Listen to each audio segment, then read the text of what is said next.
MP পদে মাত্র 12,750 টাকা দিয়ে আমাদের চাকরি শুরু হয়। 12,750 টাকা দিয়ে কি আমরা শহরে থাকতে পারবো? 12,750 টাকার বেশি আমাদের শহরে ভাড়াই দিতে হবে। সুতরাং এই ধরনের টানবাহানা করে বিগত সরকার আমাদেরকে বিভিন্নভাবে আটকাই রেখেছে, বিভিন্নভাবে আমাদেরকে হয়রানির শিকার হয়েছে।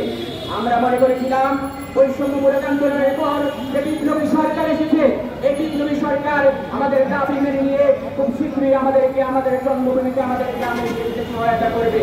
কিন্তু ইতিমধ্যে বৈষম্য বিরোধী সরকার, বিপ্লবের সরকার আসার পর আমরা বারবার তাদের কাছে গিয়েছি, তারা আমাদেরকে বলেছে আমরা দেখতেছি। এখন আমাদের যা মনে হচ্ছে এই বিপ্লবী সরকারেও গত সরকারের তারা লুকিয়ে আছে, তারা এখনো চিরদৃশ্য ছায়ের কারণে আমাদের ভোট দিয়ে এখনো দিচ্ছে না। তারা আমাদের ভোট আটকানোর জন্য তারা আমাদেরকে দিচ্ছে পারস্পরিক ভোট। বলেন পারস্পরিক ভোট দিতে আমরা যা অবলোকন করি 1% শিক্ষক উপকৃত হবে না। আমার চাকরি, আমি চট্টগ্রামে চাকরি করি, চট্টগ্রামে যদি সাবজেক্টে চাকরি করি, কুমিল্লায় কি আমার এই সাবজেক্টের কেউ চট্টগ্রামে চাকরি, কুমিল্লাতে চাকরি করবে চট্টগ্রামের কেউ? এইরকম একটা বৈষম্যমূলক পারস্পরিক পদ্ধতি দিয়ে তারা আমাদেরকে রুদ্ধ করতে চায়। আমরা স্পষ্ট করে দিতে চাই, আমরা বৈষম্যমূলক এই পারস্পরিক পদ্ধতি মানি না।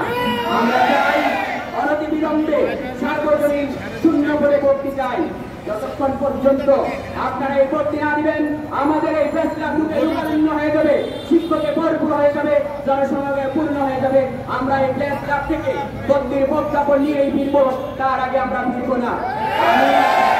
আমি আমাদের এই কর্তা ব্যক্তিদের স্পষ্ট বলে দিতে চাই, আপনারা আজকে ওয়ার্কিং টাইমের মধ্যে আমাদের সাথে বসুন, আমাদের প্রজ্ঞাপন দিন, আমরা সুশৃঙ্খলভাবে ফিরে যাব। আমরা চাই প্রতিষ্ঠানে গিয়ে সাময়িকভাবে আমাদের সর্বোৎকৃষ্টতা দিতে, আমরা চাই শিক্ষার মান উন্নয়ন করতে।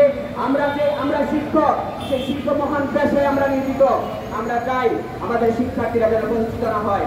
আমরা বঞ্চিত থেকে, আমরা মন খারাপ থেকে যখন ক্লাসে পাঠদান করতে চাই তখন দেখি আমাদের ক্লাসে মন খারাপ। আমরা এই মন খারাপ নিয়ে কিভাবে শিক্ষা দিব?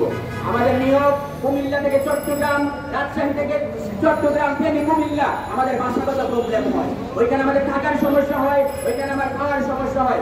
যার সামনে ছিল, আগে ছিল, এই জিনিসগুলো তারা টোটালি বন্ধ করে দিয়েছে। সুতরাং আমি সাংবাদিকদের সামনে আমাদের কর্তা ব্যক্তিদের পুনরায় আবার স্পষ্ট করে দিতে চাই, আপনারা আসুন, আজকের মধ্যে আমাদের সাথে বসুন, আমাদের সাথে আলোচনা করুন। আজকের মধ্যে যদি আমাদেরকে আপনারা প্রজ্ঞাপনের ঘোষণা না দেন আমরা দুর্বার আন্দোলন গড়ে তুলব। আমরা শিখেছি